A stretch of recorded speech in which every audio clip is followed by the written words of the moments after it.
સ્વાગત છે મહાન ગુજરાત ન્યૂઝ ચેનલમાં।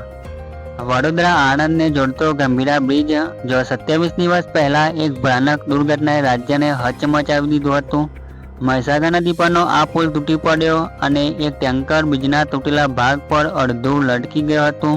આ ટેન્કર જે તંત્રની નિષ્ફળતાનું પ્રતીક પણ બની ગયું હતું।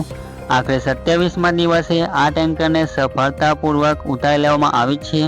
પોરબંદરની વિશ્વકર્મા મરીન ઇમરજન્સી રિસ્પોન્સ સેન્ટરની ટીમની સ્ટાફ ટીમે આ અશક્ય લાગતું કામ પણ પાર પાડ્યું છે।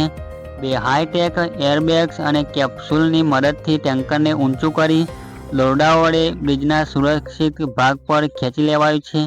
આ જટિલ ઓપરેશનમાં ટેકનોલોજી અને ટીમવર્કનો અદ્ભુત સમન્વય જોવા મળ્યો હતો। આણંદ વહીવટીતંત્રને આ ઓપરેશનની જવાબદારી સોંપવામાં આવી હતી અને પોરબંદરની ટીમે રાત દિવસની મહેનતથી આ સફળતા હાંસલ કરી છે।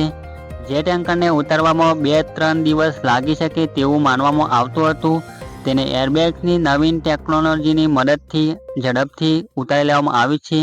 આ ઓપરેશન ગુજરાતના ઇમરજન્સી રેસ્ક્યુ ક્ષેત્રે એક નવો ઇતિહાસ રચી દીધો છે।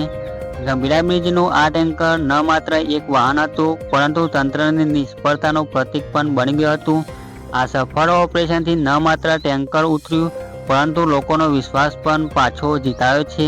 તો આ હતી અત્યારની અપડેટ। વધારે અપડેટ મેળવવા માટે અમારી આ ચેનલ પર જોડાયેલા રહો।